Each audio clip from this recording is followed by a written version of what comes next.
All right, guys, it's time for another podcast from myself. This time we are obviously concentrating on the fitness instructing qualification. Today we've got emergency procedures, which we'll be going through. It's all part of the health and safety and welfare in fitness environment unit. Now, emergencies obviously don't, or we hope they don't occur too often within our workplace, but when they do, it's extremely important that obviously we know what to do. Okay, I'm going to try and go through this as I do with all the podcasts at a reasonable speed. And if you do need to stop and pause and go back, then you can do.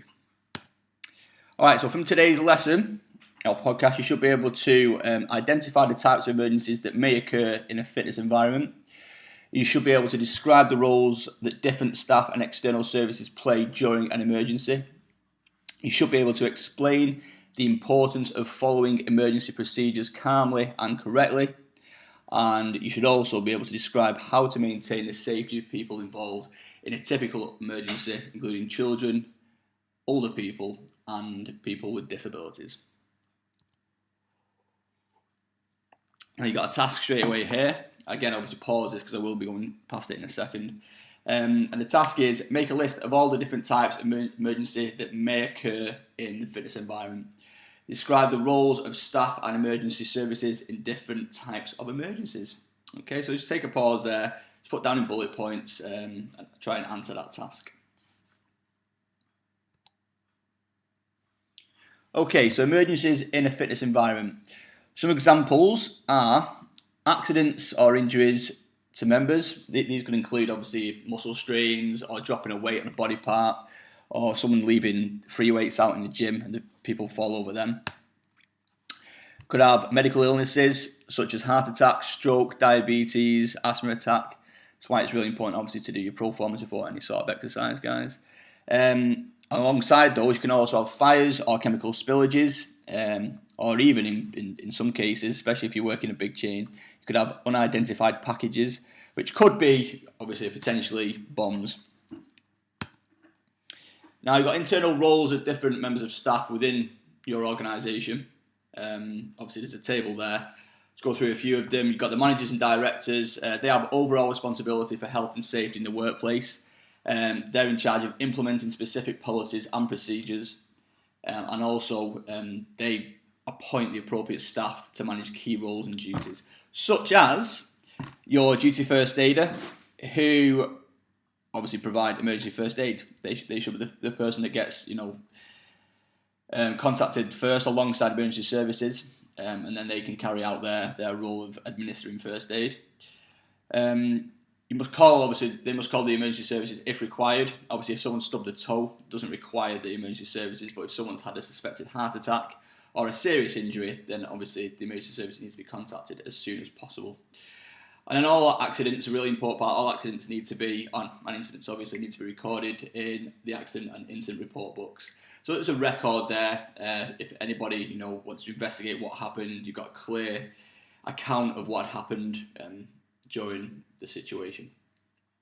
Okay, we want to skip down to the all staff there. So all staff basically have a responsibility. They need to follow organisational procedures. They need to report all hazards and risks, when they're identified, and also assist with risk management for their own area. So if you're working on the side of the pool and you see something that's dangerous or could cause, hazards or injury, then even if you're not a senior or middle manager, you still need to be obviously making sure you're taking steps to lower the risk in your area. All right, so on to managing accidents and sudden illnesses. An individual's ability to deal with accidents and illnesses will vary greatly depending on any first aid qualifications they hold. However, the role of any person when facing an accident or emergency situation can be summarised using the acronym CALM. Alright, so CALM obviously stands for, first and foremost, calm yourself. Alright, so it's no use panicking. If you panic, everyone else is going to panic around you. And also, if you're panicking, you're not going to be able to, do your job or fulfill your role to the best of your ability. The A is for assess the situation. Okay, what do you need to do? Does it require emergency services? Does it require any other internal members of staff to be there? You need to then obviously move on to locating assistance if available. So where you're going to get this assistance from. And then also make the area safe. So if there's been a situation within your fitness environment where, due to the environment, it's created a dangerous situation, and someone has become hurt, you need to make sure that whatever's caused that situation is then dealt with first.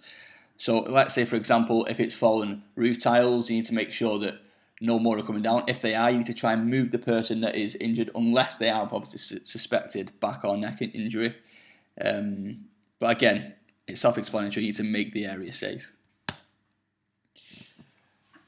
So emergency services, or EMS. The EMS should be called when there are either a fire, a chemical spillage, security threats, medical emergency or accidents, which include casualty being unconscious, suspected head, neck or spine injury, suspected fracture or severe dislocation, severe external bleeding, severe internal injury.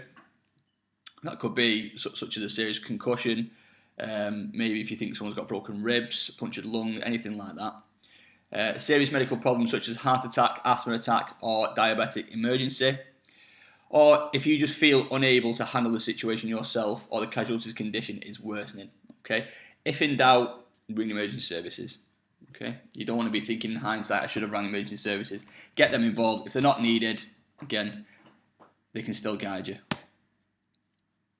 Okay, another task here, guys.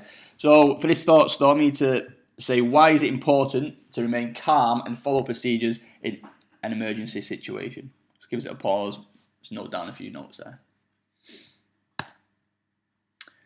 Okay, the importance of remaining calm. All staff must follow the emergency action plans. Okay, so EAPs. Ensure the safety of people within the fitness facility.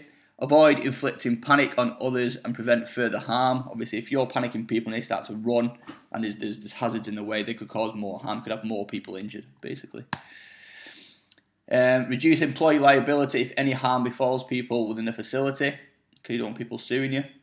Ensure a varied and optimally agreed course of action is followed. Okay, so for example, if you've got a fire, you want people to get out as fast as possible, but without running. Okay, so walking in an orderly fashion to any emergency exits, with everybody calm, out the building, and organising at their muster point, basically.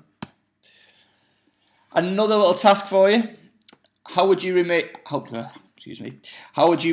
the safety of the following groups in different emergency situations? Okay, so you need to talk about how you maintain child safety, the safety of disabled people, and also older adults who might not be able to, move as freely as other areas of the population.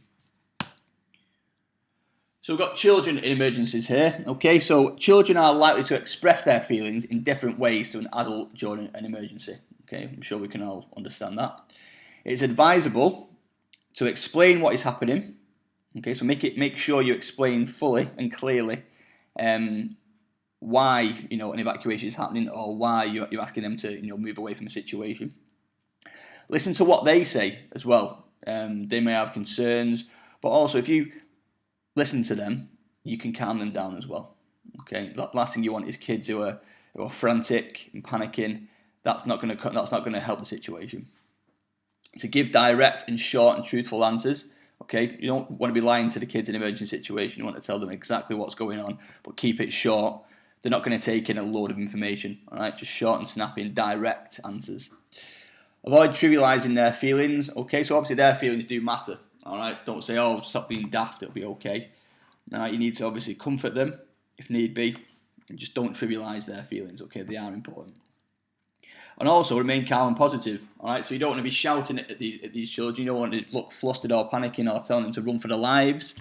You want to remain calm and positive. Everything's going to be okay. If you just move over there for now, we can get this sorted here. Then you'll be able to, get back to what you were doing before. That sort of thing. Okay.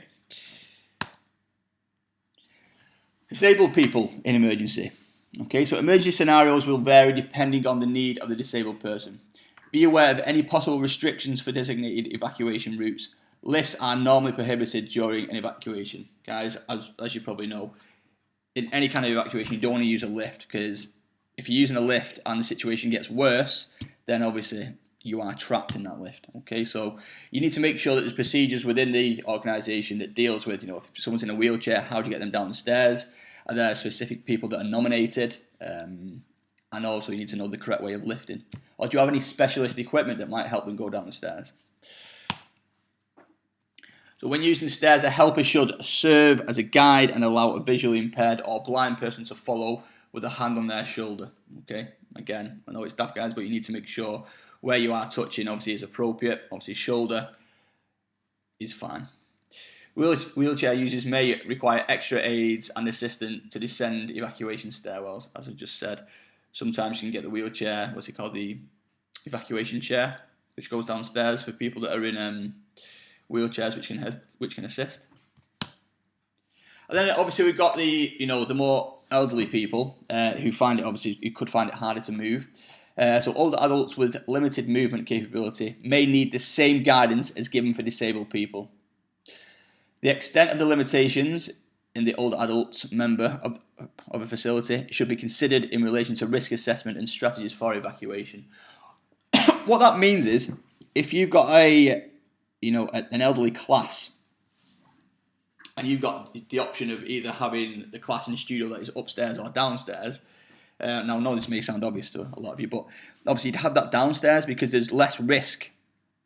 One, of the elderly people walking upstairs and getting out of breath and maybe complications, arising from that perspective. But also, if there is a reason to evacuate, or there is, an emergency, if you're trying to get them from upstairs to downstairs and then out, it's a lot harder than getting them, from the ground floor, isn't it? Okay. So when you do your risk assessment, you need to make sure that your classes are appropriate and in the appropriate place, just in case anything was to happen. Okay, and that is it. It's only a little short one, that. So you now should be able to identify the types of emergencies that may occur in a fitness environment, describe the roles that different staff and external services play during an emergency, explain the importance of following emergency procedures calmly and correctly, and also describe how to maintain the safety of people involved in typical emergencies, including children, older people, and disabled people. All right, guys, if you're not clear on any of those points there, do go back, do cover the podcast again. And as I always say, if you're still unclear, please get in contact with me and I will help to guide you. All right, guys, thank you for listening to me today. I will see you soon.